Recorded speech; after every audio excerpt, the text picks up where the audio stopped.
And we have been, what we usually hear in media or news is usually the ballistic missiles, which have the capacity to carry even the nukes, or maybe the cruise missile, which navigate themselves, which could change direction in mid-air also, and find its path, and they are very pinpoint. So starting from ballistic missiles are the one which actually are similar to the to what even the likes of NASA's, and especially India ISRO, the similar technology what these aeronautical space agencies use.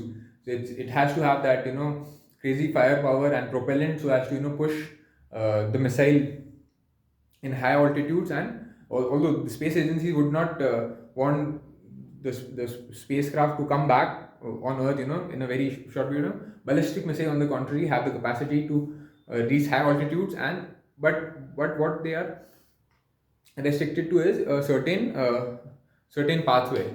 So they are restricted to their own trajectory, which on the contrary to the cruise missile have the capacity. They won't operate as on those high altitudes as the ballistic missile would do. Cruise missile would have the capacity to navigate themselves and change direction mid-air also, and they have the capacity to cruise through low altitude also, as to avoid the enemy air defense system. Ballistic missiles, in the sense, ballistic missile would have the capacity to fly as fast as possible. They are anyways hypersonic, but it's easy to track them, because they have a very confirmed trajectory. Their trajectory could be judged to the radars. It's not very difficult to have an idea of the trajectory with which the ballistic missile is traveling. But the cruise missile, on the contrary, they would stay low, and because of the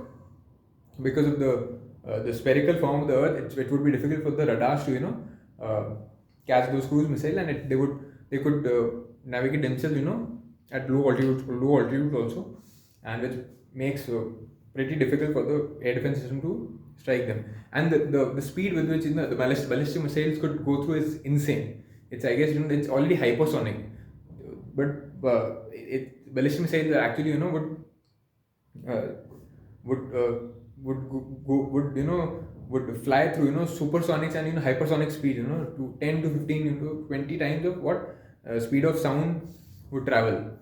And there are these cruise missiles which, on the contrary, wouldn't be very fast, because they would be navigating themselves through the mid-air also. But still, they also would maintain a speed higher than the speed of sound, supersonic speed.